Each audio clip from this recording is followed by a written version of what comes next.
Welcome back to Spitballin Cards. In today's video, we're going to be talking all about things that are getting us excited at the All-Star break. There's about, well, not half a season. It's not really half season. Maybe it's close, more or less. It's close. Yeah, we're close to halfway this season. Yeah. And with that being said, we're kind of starting to see the MVP race shape up. We're starting to see the All-Star game. We're starting to see who the Cy Young candidates are and all that good stuff. We also have the MLB Draft I want to hit on a little bit. So, Ty, what is getting you excited about baseball right now?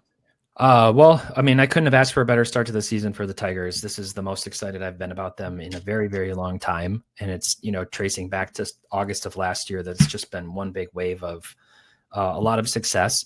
They just got swept, I believe, for the first time. No, maybe they did by the Dodgers to start the year. It's been a while. They just got swept by the Mariners, which sucks, especially as the last series going into the All-Star game. But they're still doing really well. We send 6 All-Stars to the All-Star game, which is fantastic. Scooble's starting tomorrow. We're recording this on Monday. So by the time this airs, it'll already be over. He's going to have a heck of a 1-2-3 probably a face to start that game, I imagine. But I'm really excited. Taking my boys to the All-Star game. Decided to pony up for nosebleed tickets, which still were not cheap to go to the game. But we're really excited. It's not going to be in Atlanta, for another 25, 30 years, presumably. So I just couldn't pass up on the opportunity to go to the game and be in that environment. So I'm really excited about that. And the rest of the way in the season, I'm just hoping, honestly, more than anything, for no major injuries, knock on wood. Some guys have cooled off. It's a game of streaks. Torkelson's a little colder than he was. Riley Green's been really hot. Both Scooble and Mize just got absolutely touched up against the Mariners, which, wasn't great. But I just want to see a healthy finish to the season and us going into the playoffs with most of our guys ready to play and see what happens. So I'm really pumped about that. And then other than that, the Tigers, I didn't know a lot about, usually about these guys, especially coming out of high school for draft picks, but they definitely went the younger route with their first couple of picks, drafting high schoolers, including a kid named Jordan Yost, who's a shortstop. And he's young. He was not that high on most draft boards. A lot of people had him kind of in the 50s range, and they took him at 24. But they've also got some depth coming up through the pipeline with McGonigal and others at shortstop. So when you have that, you can afford to wait a little bit longer. So we'll see what happens. I think you're a good dad for doing that, Ty. That'll be a really fun memory for your kids. Hopefully there's some heroics from Ohtani or Judge or someone that makes it even memorable for you guys. Or one of the 6 Tigers. Yeah. Or one of the 6 Tigers. I'd love it to be Zach McKinstry. He's been so good this year for us. I'd love to have him come in the 9th with a pinch hit or something and have a walk-off. But we'll see. Who's a bigger all-star surprise for you? If we talked about this before the season, Zach McKinstry or Javier Baez? Baez. Really? Baez, no doubt. And I mean, to finish top 3 in voting, through the fan vote and make it in the outfield, it's Baez. He's turned it around. Yeah, I was looking at some stats. Do you think Bellinger? Do you think he deserved to over Baez? You see the numbers? Typically, I don't know. You go either way, I guess. I don't know. Baez has just been great. The Tigers have a lot of utility guys, and that's what I love. It's always fun to see someone bounce back, be comeback player of the year, play a new position, elite. That's always fun. All right, Jeff, what are you excited about? I got to say kudos to the Tigers fans for getting out the vote. They really did. I got our ball boy in too, by the way. That was cool. Yeah, I saw that. Congrats. The Tigers being successful gives me hope for the future of the Rockies, maybe someday being good again. So thanks, Ty. You're welcome. Yeah, I'm excited about my Brewers on a 7-game winning streak. Top 5 in baseball record-wise, top 5 just behind the Tigers in run differential. Really exciting because the hopes weren't quite as high for the Brewers coming into this year, and they've really outperformed. We don't have 6 All-Stars. We don't have 6 All-Stars going. A little bit of a controversial call is the Miz, Jacob Mizorowski, getting the All-Star call, which is going to be exciting. Typically, the All-Star game has become a marketing event and trying to advance the game. So I think that was a good call to have him, even though he hasn't pitched a lot. And it sounds like baseball went and talked to 12 different pitchers, none of whom wanted to appear in the All-Star game before they got to Miz. So I don't blame baseball for going that route. I'm excited to see him there. It's fun to see the young guys on the Brewers do so well. Their draft pick now, they grabbed Andrew Fisher from Tennessee, who they thought is the best collegiate hitter in the draft at number 20. And I'm excited for him. He's a big power hitter, takes a lot of walks, patterns his game after Bryce Harper. He played first base, but I think the Brewers are going to give him a shot to play at third base. Either first base or third base would be a long-term solution, would be great for the Brewers. That's something they've been looking for a while. So a lot of exciting times in Brewer country. Still young guys like Jesus Made coming up through the system. I'm happy for the future of the Brewers. So at this point in the season, I'm cautiously optimistic. We got Woodruff back. He's looked really good since he's come back from missing a season and a half. And I'm liking our chances of making the postseason again this year. So check this out. Yeah, you gotta love this. Since June 15, Brewers have the best record in baseball. Anytime you get a streak going like that, that's exciting.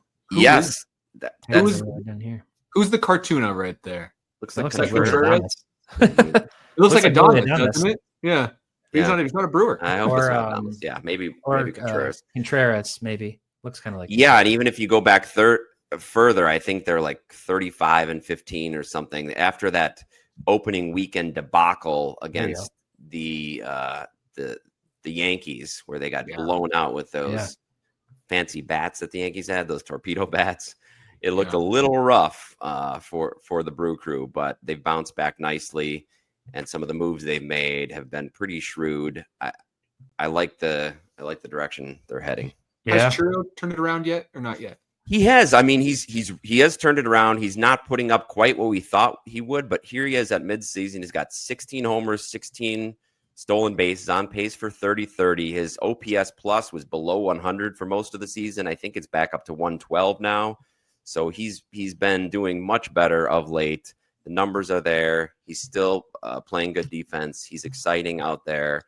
So I anticipate a big second half for him and the rest of the offense. Yeah. Still only 21 years old. Still only 21, right. Yeah. So I also want to point out, Ty, if you watch the Tigers games, which I'm sure you did, at least the highlights, Julio Rodriguez sure looked good for the Tigers. Yeah. It's amazing how good he is on the road. That's all I got to say. He's really for the Mariners, And he needs to. Do you think the Mariners ever trade him? Mariners fans are yelling. I don't know. But the reason I'm bringing all the rumors now about the Red Sox wanting Acuna, and who knows? Like, I mean, there's very few players who are not, who are untradeable. Like, very few. Rodriguez may be in that category, but his home road splits just keep getting worse this year. Well, and it doesn't help him the fact that he's got maybe the best home run hitter in baseball this year on his team and hitting home runs at home also. So it makes it look worse for him. Yeah. But this year he has 10 home runs. He's hitting 292 and an 850 OPS on the road versus 4 home runs, hitting 207 and a 594 OPS at home. He just can't hit there. He can't do it. So either they got to change the ballpark. And Rowdy Tellez, who they released. Well, whenever he goes on the road, his numbers go up, and then he goes on a homestand, his numbers just go down. It's really an interesting thing. So I'm wondering, like, would the Mariners ever consider getting a massive haul for Julio? Because he's owed quite a bit of money, and maybe they realize he can't hit there. Like, I don't know if that's something. Mariners fans are mad at me. Don't be mad at me. It's just baseball conversation. Plus, I'm from the organization that trades their players in their prime. Yeah. So this is what I'm used to. That's why I'm saying that with Nolan Arenado. Yeah. So one of the guys that I work with was just talking about the Red Sox and like the situation with Bregman. And there's rumors that if they don't get an extension done with Bregman, that they might trade him. And then it would would the Tigers be back into the running to get Bregman, and what would it take? And he's like, he asked me, what would you say if they gave up Max Clark or Kevin McGonigal? And I would be like, no, I'm not. The two guys are too young and too talented to give up on now. But he said, what if it was Jackson Jobe? And I was like, I love Jobe. I want him to come back strong. He's on the surgery.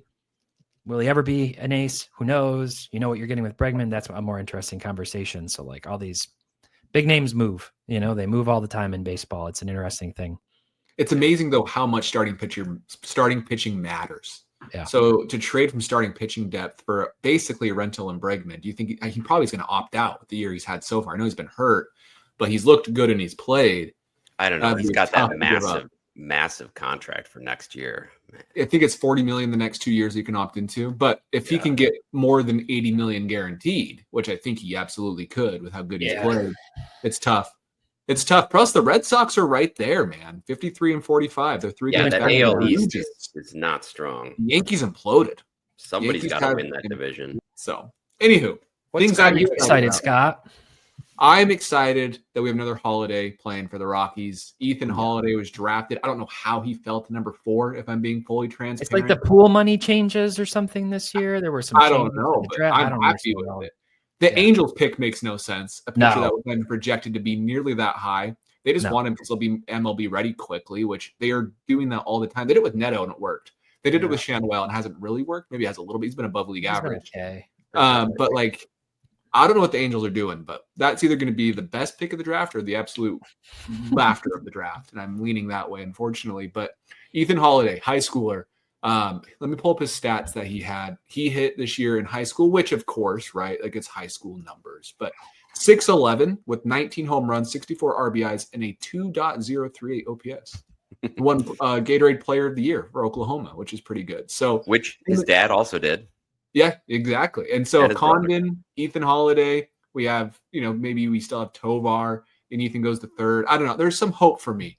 They're obviously the biggest thing is pitching, and the Rockies can't develop pitching, but at least it'll be fun to watch them be 500 for a few years for a change versus the worst team in baseball history. Yeah. So, I'm excited about that.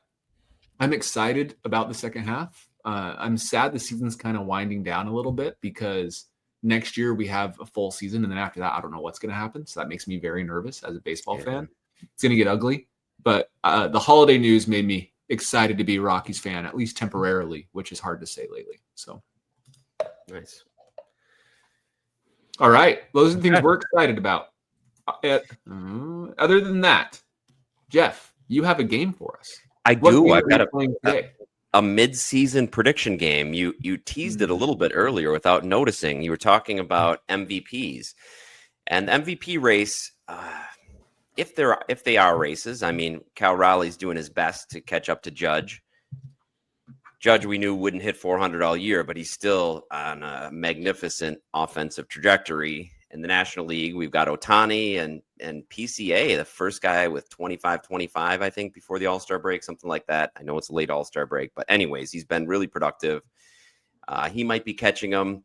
But what I want to talk about is some other guys, not those guys at the top of the ballot. So I'm going to ask you guys some questions about 5 players in each league, and all it is a yes or no. Is this player going to finish in the top 10? Because that's what's always gets mentioned on Baseball Reference. We always talk about top 10 finishes. It helps build their legacy and gets for hobby-wise, it definitely has an effect. So I'm going to give you 5 players for each league, and you're going to just give me a thumbs up or thumbs down if they will be finish in the top 10 of the MVP race. Before I love this game. Can I say one thing I think is interesting before we start it? I just looked at the MVP odds just to kind of see what it looked like. That's cheating, but thank you. Oh, I'm just looking at Judge and Raleigh versus Ohtani and Pete Crow Armstrong. Yeah. They have Ohtani as more of a favorite over Pete Crow Armstrong than Judge over Raleigh, which surprises me because Armstrong's had such a good year. Like Ohtani, he's been good, but until he fully pitches, like for the rest of the season, more than an inning or 2 at a time, like I think minus. Yeah, but if Raleigh stays on that record home run pace, man, that could be interesting going down the. Yeah, we have to debate that someday. What's more valuable, a guy who hit the same number of home runs and hit 100 points higher plus 300 OPS higher, or a guy at a premium position? We should talk about that sometime. Okay, let's play your game. That's going to be really interesting to watch, just as an aside. Like, just to see. Like, if we get into the season and Judge just sort of, let's say he does for the rest of the year, like his stats just play out the same, but Cal Raleigh gets to 65 or 66 home runs. But Judge is at 67, right? Like, no, but Judge, like it's close. No. If Judge is higher, Judge is more, he's going to get it. Yeah, but if Judge doesn't get if Raleigh gets the record, but Judge is still batting 360. Yeah. Anyway. All right. Let's do this. First guy up is a guy who's been in the news quite a bit because he's been hot, and that's Junior Caminero. 21 years old, I believe, maybe 22, but young, and he's showing off some of his power. So, Junior Caminero, will he finish in the top 10? All right, on the count of 3, will Junior Caminero finish in the top 10? 1, 2, 3. Thumbs. Okay. No. Saying no. He has an OBP. Isn't his OBP like below 300? It's low. It's low. So is Cheerios. He has a lot of home runs, but I don't know. Okay. He's not been that good. He's been good. He's a rookie. He's 21, I believe. But like he hasn't been that good. Just a lot of home runs. Yeah. So, and it depends. I mean, that East, that division is such a dumpster fire now, but we'll see what happens as it plays out. So here are his numbers. 1.6 WAR, 252 average, 23 home runs at the All-Star break is pretty awesome. Which means 20 years ago, he'd be a shoo-in with that many home runs. But now. But he does have a 292 OBP and a 790 OPS. And he's been really bad defensively, which doesn't help. Yep. But voters, we've learned, don't always care about defense, especially once you get further down the ballot. Further down. Yeah, once you get further down the ballot, they look more at hardcore numbers rather than WAR. Okay. Next guy is a veteran this time. A guy we want to see if he's going to have some hobby relevance. He's having another good year, but will it be enough? Will Corey Seager be in the top 10 in the AL MVP race? Corey Seager. I'm like, that's like hardly played. Black box for me to even know how much. I mean, I know he's back, but how much? I'm ready. All right, here we go. 1, 2, 3. Saying yes. Yeah. All right. Hasn't he been really good since he came back? Yeah. I saw him get drilled the other night in his hand. I thought he was going to be hurt, but he was okay. He's having a good year. Corey Seager's a guy that I've always just wished if he could stay healthy. I could totally see a Hall of Fame race. Yes. He's only got 30 RBIs. That's crazy. Okay. Yep. 3.3 WAR, 13 home runs. I mean, we know how much Baseball Reference. You think a guy that gets 50 RBIs is going to be in the top 10 in MVP voting? Yes, as a shortstop, he plays defense, like plus defense, 150 OPS plus. I think he could get his F-WAR is probably like 6, given how much they favor shortstops. 22. Let's go look at F-WAR. He's got a 22 WAR so far. All right, so where is he? Let's look up Corey Seager. He's not even on the top. He's not even on here. Let's see if he's on the second page. Corey. Oh, he's probably not qualified. That's the problem we're having. Let's just go to his page. So we go to Corey Seager, 2.5, so a little bit lower. All right, wow. But we can do this stat. Fangraphs on pace for one of my favorite pages you can do. This is like if they played every single game the rest of the year at the same rate they're doing it. That's why you see Richie Palacios 13.2. Aaron Judge at 12.5, by the way, which is crazy. But we're going to go to Infinity, and we're going to look up Corey Seager. He's on pace for 5.1 WAR if he plays the rest of the year, with 60 RBIs and 26 home runs. I don't know. He's going to get 60, Ty. He's going to get 60 RBIs. Seems Zach McKinstry. All right. Next guy. Another slow starter. Last year he came on in the second half, big time. Just signed a huge contract with Toronto, and that's Vladimir Guerrero Jr. Man. Okay, I'm ready. Did he get a top 10 MVP finish this year? All right. 1, 2, 3. Okay, 3 yeses for Vladdy. Second half guy. Yep. Second half.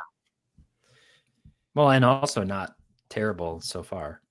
Yeah, I think he's got 11 home runs, maybe. Finally hit double digits, I believe. Well, that's true. It's just been the 12. All right. Power concern with him for sure. He's got a 127 OPS plus. 818 OPS. Must have been a good defender this year so far. He's been the best defensive year of his career so far. I think that's what's kept him up, even with the lesser numbers. Yeah. What is he batting? 277? Okay. Yeah. He was MVP 6 last year. Had a huge second half. They had that big second half that got him up to 164 OPS plus and 30 home runs. So they're hot. Toronto's hot. Time matching those numbers though. Toronto's hot. You know, if they keep up, that's true. They take the division. He could use another top 10 MVP finish hobby wise. Yeah. If he can take him to the win the division into the postseason and he finishes the best player in the team, I think he absolutely can get there. So agreed. All right. First rookie we're going to take a look at. Hmm. Jacob Wilson. Ooh. Among the league leaders in batting average. All right. 1, 2, 3. No, I think his team is going to hurt him more than anything else. The fact we all said no means he's going to. You know, Yeah, it might. That's Goes on a little tear. put some money on it, guys, because we all agree he's not good. I think you're right about hitting a wall, but he's still getting enough hits. I think he's batting in the 330s yet, maybe. I think here's what I can tell you: his Bowman Chrome autos will be cheaper by the end of the year. They went nuts for a minute. Yeah, they sure Truly. did. So he's hitting 332, which is great. He has 113 hits, 9 home runs. Not a power guy. No, still has a 132 OPS plus, but he is a bad defender, which I know is not everything. But my point is, voters do look at the WAR. They do look at it, even if you're watching this saying, "I hate it." My father, who I talk sports all the time, he hates WAR more than he hates almost anything else in this world. But they do look at it, and so he needs to get that up because you can have a lot of hits. But we've seen someone like Luis Ariz, who's mainly been just a hitter. Has he ever finished high? No. Where's his highest finished in MVP voting? Wow, never been. He's only in the top 10 one time. So he's got to win the batting title. Even that he was one time, honestly. But. Yeah, I don't think Jacob Wilson's getting there. Looking at that.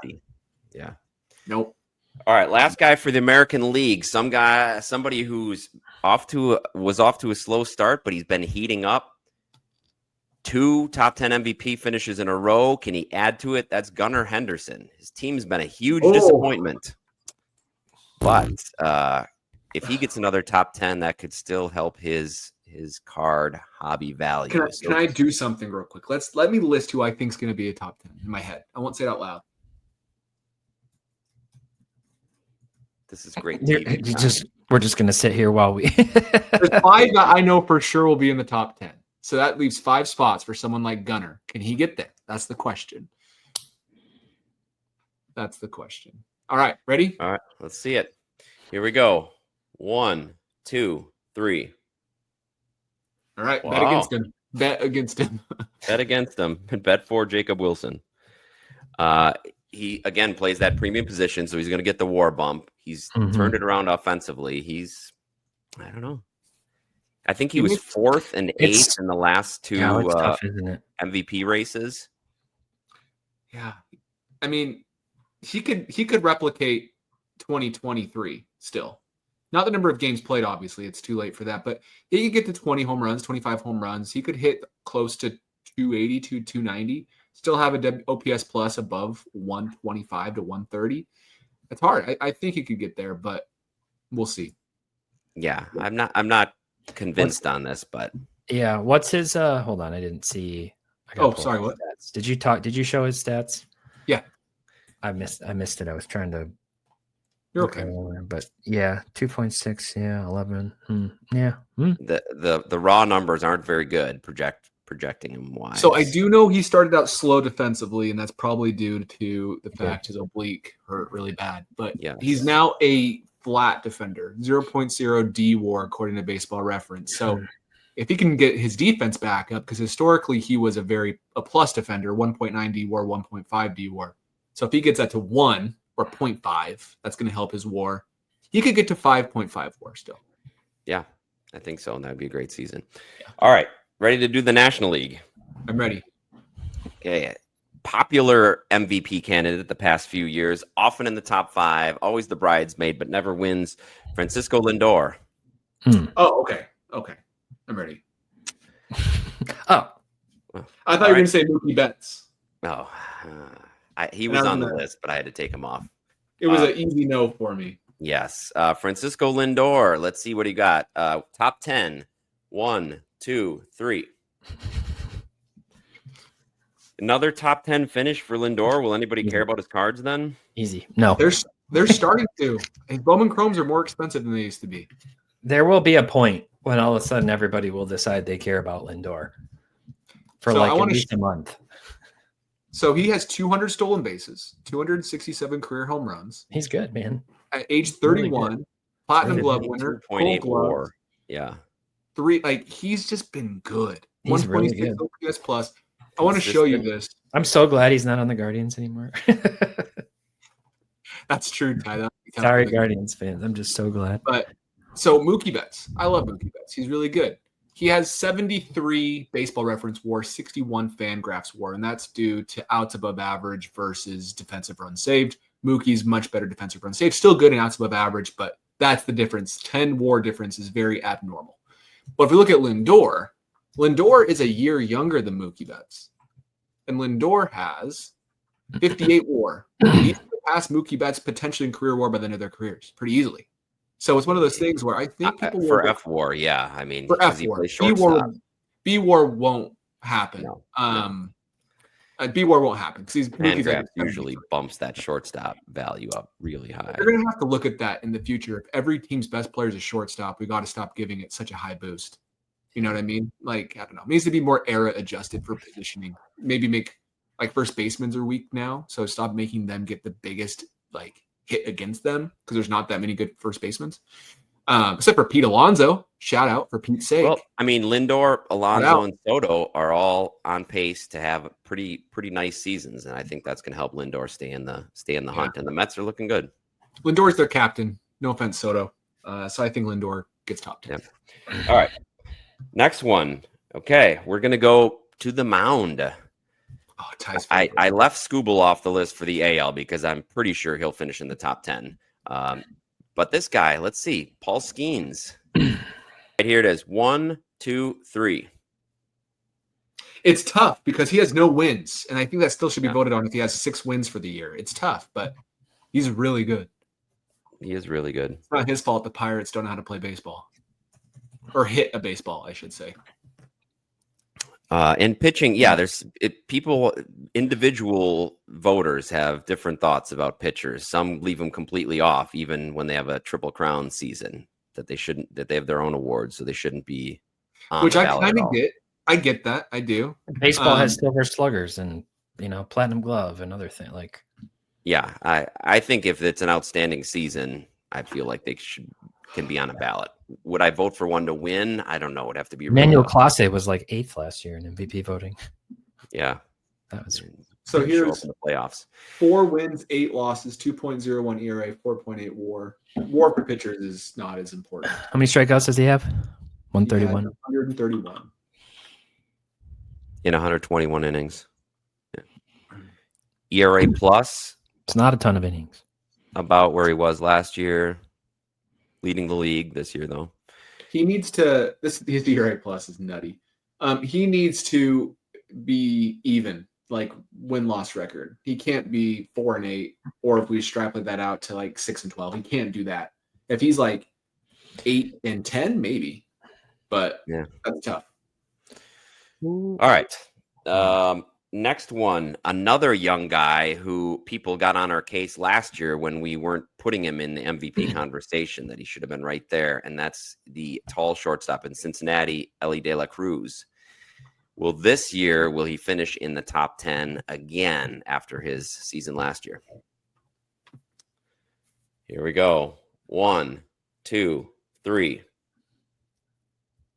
You guys are smoking crack. All right. He is hitting 3.6 WAR, 18 home runs, hitting 284 with 25 stolen bases. Okay, I admit that's better than I thought. That's better than I thought. Yeah, I watch Elly all the time because I go to Reds games. Yeah, I probably changed my vote after that. I didn't. Yeah, I would too. And he's been a good defender. Like, he will always lead the league in a lot of, not lead, but he'll always be in the top air hitters for strikeouts, whatever it is. But errors and strikeouts.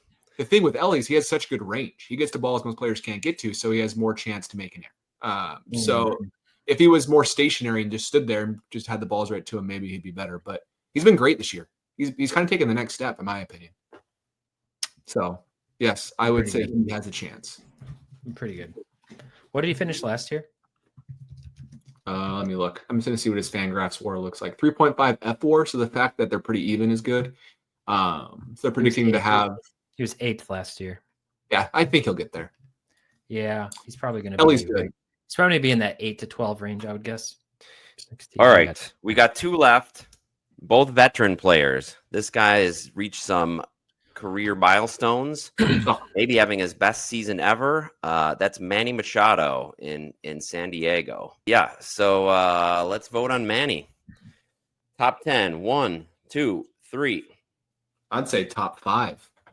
He could be top 5. He's not And projected there yet, but I don't know if people know this, but you and Chris are kind of Manny Machado super fans in a way. You have a lot of his cards. yeah, I do have a lot of his cards. And I just think the numbers he's been putting up for his career, he's still young and still producing at a high level. Very consistent. Manny will get there. His defense has not slowed down at all. He's had a really solid career. One of the few players that could get to 3,000 hits, honestly. The hard thing with Manny, though, is if he loses 2027, it's going to be brutal for him. Yes, so he's one of those guys where the lack of year could really harm him. He's like, Manny's great. Let's look at his fan graphs real quick. He was my pick for MVP in 2023. And then he had his worst season in 5 years. Yeah, I would say yes to Manny. Yeah. Okay. And the last one is a guy who missed most of the first 2 months of the season, but has come on like a house on fire. Atlanta Braves, Ronald Acuna Jr. Will he finish top 10, even missing that many games?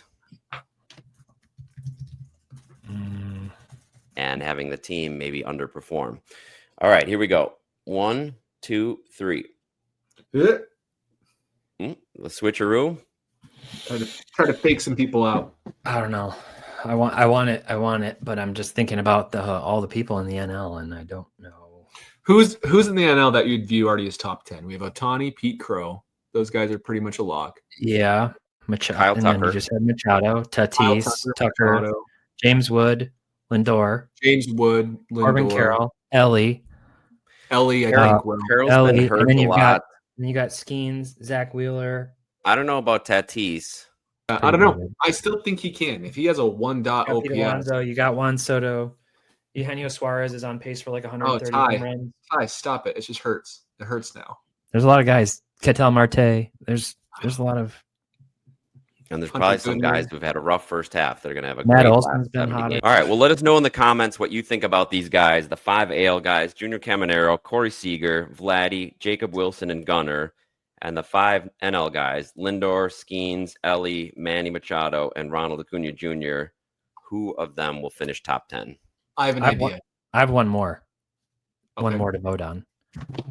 Over or under 3.5 pitchers. So there will be more than 3.5 pitchers. I'm doing it betting Vegas style, who make the top 10 between both leagues combined. So out of the 20 spots, 4 or more would make it. Who else is good in the AL? Fried, maybe? No, not good enough. Fried's in the mix. That's a good point. There's some other guys who've been really good. I think. Who am I forgetting? I think Scooble will. Crochet, obviously. Who's right there in the mix? So there has to be 4. DeGrom's been good. There'd have to be 4. Okay, 3, 2, 1, go. Too many good players. I'm just going to go on a limb and say it. Okay, I think there's been some really dominant pitchers so far this year. And yes, Fried's been really good. Crochet's been really good. Scooble's been really good. Skenes has been really good. Wheeler's been really good. There's some other guys kind of in that conversation still too. DeGrom's been good. I don't know if he's done enough to get in. I have an idea. We're going to change our Patreon episode, and I want everybody to hear it, because what we're going to do instead is we're going to talk about what we think of each of these players' cards as of right now, moving forward for 2024. What do you guys think? 2025. What do you guys think of that idea? Sure. Cool. So if you want to check out that video, that episode, that is going to be in our Patreon. It's $10 a month. If you'd like to support us, you'll get access to at least 4 videos a month, 1 a week. And there's a huge backlog of videos we've already done. And they're usually in more depth on a specific topic, so they're more evergreen than just news. So you can go back and watch them and still get value from them. So go check that out. But thank you for watching, and we'll see you in the next video.